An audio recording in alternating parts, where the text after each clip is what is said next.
ট্রাইব্যুনালে হাজির করা হচ্ছে গণহত্যাকারীদেরকে। জুলাই আগস্টে যারা গণহত্যা চালিয়েছে, যাদের নেতৃত্বে, যাদের হুকুমে গণহত্যা চলেছে, তাদেরকে জামাইয়ের মতো প্রিজন ভ্যান থেকে নামানো হচ্ছে। আর কুখ্যাত হাসনাত ইনু খুব হেসে হেসে এরকম করে হাত দাঁড়াচ্ছে, মনে হচ্ছে উনি জনসমাবেশে আসছেন। কথা বলে না কেন? আলেমদেরকে যখন আনা হতো এইরকম করে দুহাত করা পড়িয়ে, ডান্ডা বেরি পড়িয়ে এরপরে আনা হতো।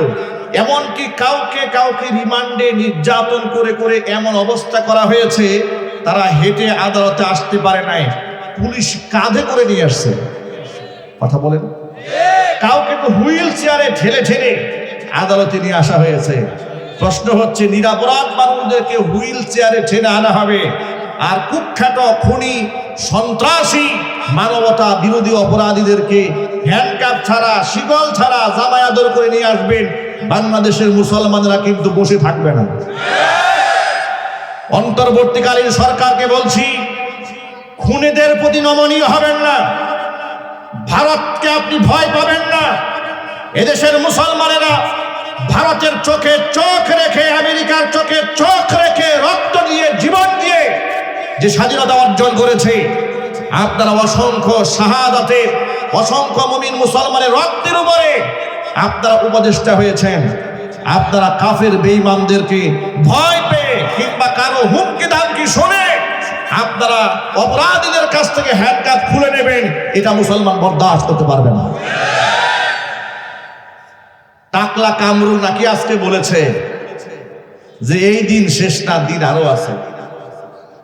আদালতে দাঁড়িয়ে বলেছে, আমি মনে করি ওর 18 দিনের রিমান্ড দেওয়া হয়েছে, শুনেছি, যতটুকু জেনেছি এর 18 দিন না, আর 36 দিন রিমান্ড দেওয়া দরকার। একটু জুড়ে বলেন না, ঠিক কিনা বলেন? বিচারকের সামনে যে ব্যক্তি হুমকি বাণী উচ্চারণ করতে পারে, আপনারা আন্দাজ করতে পারেন কত বড় গুন্ডা এরা, এরা কত বড় মাস্টার, এরা কত বড় সন্ত্রাসী। সন্ত্রাসীরা শুনে রেখো, তোমাদেরকে 5 আগস্টে জুতা পিটা করা হয়েছে, আর তুমি হুমকি ধামকি অব্যাহত রাখো, বাংলার জমিনে চিরতরে তোমাদেরকে মুছে ফেলা হবে। কথা বলতে হবে মুসলমান।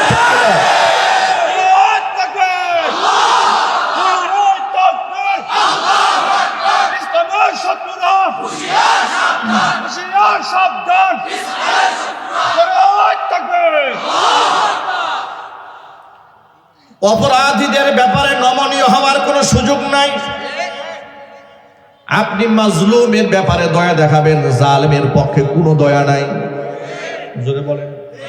জালেমের উপর যে দয়া দেখাবে সে নিজেও জালেম।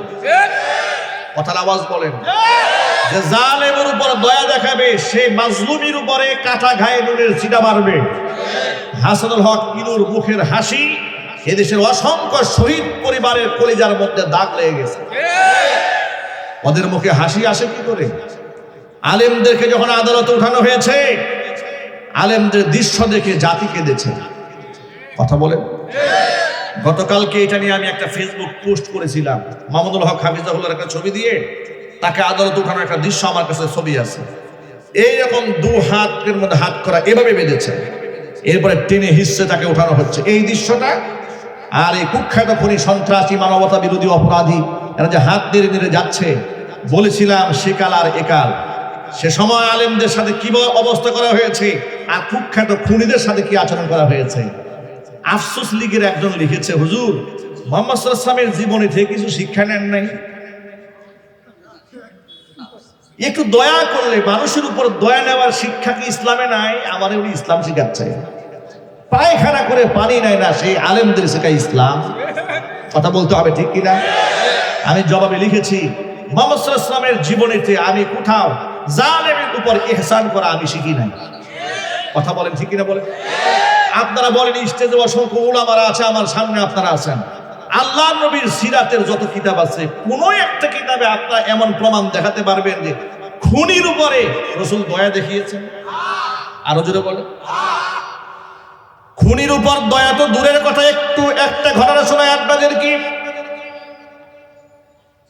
আল্লাহর নবী সাল্লাল্লাহু আলাইহি ওয়াসাল্লামের কাছে বিচার এলো, একজন মহিলা চুরি করেছে, চুরের বিচার এলো রাসূলুল্লাহর কাছে। একটু আগে আমি কোরআন শরীফ থেকে সে আয়াতখানা তেলাওয়াত করেছি, চুরি পুরুষ করুক আর নারী করুক শাস্তি কি? সবাই একটু বলেন আপনারা। আচ্ছা, হাত কাটার বিধানটা চুরি করলে এই দেশে কার্যকর হওয়ার দরকার আছে না নাই? সবাই বলে নাই। এর পক্ষে আছে কারো হাত দেখি তো। চুরি করলে হাত কবজি সহ কেটে দেওয়া হবে, এটা আল্লাহর আইন। কার আইন? এটা সমাজে বাস্তবায়িত যদি হতো তাহলে এই যে 16 বছরে 93 বিলিয়ন মার্কিন ডলার বিদেশে চুরি করে পাঠিয়েছে, এটা পাঠাতে পারত না। ঠিক কিনা বলেন? আমি দেখেছি মসজিদ থেকে সামান্য জুতা স্যান্ডেল চুরি করলে পাবলিক যে পিটা দেয়, ধরা পড়লে 200 টাকার স্যান্ডেল চুরি করে বেটা যে মাইকটা খেয়েছে, ওরা 2000 কোটি টাকা চুরি করেও সাংবাদিকরা বলে, স্যার শুনলাম আপনি নাকি চুরি করছেন। স্যার বলে, দেখছেন অবস্থাটা? এদিকে 200 টাকার জুতা চুরি করে বেটা জীবন শেষ মার খেতে খেতে, আর 1000 কোটি টাকা চুরি করেছে, তারে বলে স্যার। তারে স্যার না বলে জাতীয় চোর আখ্যা দেওয়া উচিত। এই পৃথিবীর সবচাইতে সহনশীল, সবচাইতে বড় দিলওয়ালা বিশ্বনবী মুহাম্মদ রাসূলুল্লাহ সাল্লাল্লাহু আলাইহি সাল্লামের কাছে নালিশ করা হলো, ইয়া রাসূলুল্লাহ, অমুক বংশের এক মহিলা চুরি করেছে, আপনি একটা রায় দিয়ে দেন। নবীজি সাল্লাল্লাহু আলাইহি সাল্লাম সব কিছু শুনে মিলে ফয়সালা দিয়ে দিলেন যে মহিলার হাত কেটে দাও, হাত কেটে দাও। এই ফয়সালা রাসূলুল্লাহ করার পরে জনমনে নানান ধরনের কৌতূহল দেখা দিল, প্রশ্ন দেখা দিল। এমনকি সাহাবায়ে কেরাম নিজেরা একে অপরের সাথে আলোচনা করছিলেন যে একজন সম্ভ্রান্ত নারী, একজন ভদ্র মহিলা চুরি না হয় একটু করে ফেলেছে, নবীজি সাল্লাল্লাহু আলাইহি সাল্লামের কাছে সুপারিশ করে শাস্তিটা একটু কমায় নেওয়া যায় নাকি? একে তো মহিলা মানুষ, কি বলেন আপনারা, একদিক থেকে মহিলা, আবার সেই মহিলা সাধারণ মহিলা, একদম বংশীয় মহিলা। ওই যে আমাদের দেশে দেখেছেন না গত কুরবানির সময় বংশীয় গরু, কি বল, বংশীয় গরুর দাম আছে না নাই? কয় কোটি? হ্যাঁ, 1.5 কোটি টাকা এক গরুর দাম। এই বংশীয় গরু আর বংশীয় ছাগলে বংশীয় চোর সবগুলারে খাইছে। ঠিক কিনা বলেন? বংশীয় গরু আর বংশীয় ছাগলে, বাংলাদেশে তো বংশীয় চোর ছিল, সবগুলাকে ধরা খাইয়ে দিয়েছে। তো এইরকম একজন বংশীয় চোর, মানে খুব বিরাট বংশে, এখন সে চুরি করেছে। এখন তার ব্যাপারে সুপারিশ নিয়ে রাসূলুল্লাহর কাছে কে যাবে? কেউ কথা বলতে সাহস পাচ্ছে না। আচ্ছা, নবীজি কোনো রায় দিয়ে দিয়েছেন আল্লাহর কোরআন দিয়ে, এখানে সাহাবায়ে কেরাম ভিন্ন মত পোষণ করার কোনো সুযোগ আছে? কিন্তু সুপারিশ করতে চাচ্ছে, যেহেতু নবীজি সাল্লাল্লাহু আলাইহি ওয়াসাল্লাম হাকিম, তিনি ফয়সালা করবেন, তো তার কাছে একটু সুপারিশটা নিয়ে যাবে কে? এটা নিয়ে জনমনে আতঙ্ক দেখা দিল। সাহাবায়ে কেরাম পরামর্শ করলেন, একজন আছে রাসূলের কাছে এই প্রস্তাবটা তিনি নিয়ে গেলে খুব একটা রাগ হবেন বলে আমাদের মনে হয় না। বলে কে? নবী করিম সাল্লাল্লাহু আলাইহি ওয়াসাল্লামের পালক পুত্র যায়েদ বিন হারিসার ছেলে উসামা ইবনে যায়েদ। কেন? তার উপাধি হচ্ছে হিব্বু রাসূলিল্লাহি সাল্লাল্লাহু আলাইহি ওয়াসাল্লাম। নবীজি সাল্লাল্লাহু আলাইহি ওয়াসাল্লামের ভালোবাসার পাত্র তিনি ছিলেন। জোরে বলেন সুবহানাল্লাহ। সাহাবায়ে কেরাম পরামর্শ করে উসামা ইবনে যায়েদকে দিয়ে ওই চোর মহিলার পক্ষে ছাপায় গিয়ে সামান্যতম শাস্তির লঘু করার জন্য সুপারিশ করা হলো। আল্লাহর হাবিব এত নারাজ হলেন, শোনার পরে এত কষ্ট পেলেন। হুজুর বললেন, আজকে যদি আমি মুহাম্মদ সাল্লাল্লাহু আলাইহি ওয়াসাল্লামের মেয়ে ফাতিমাও চুরি করত, লাকাতাতু ইয়াদাহা, নিশ্চয় আমি মুহাম্মদ সাল্লাল্লাহু আলাইহি ওয়াসাল্লাম আমার ফাতিমার হাতটাও কেটে দিতাম।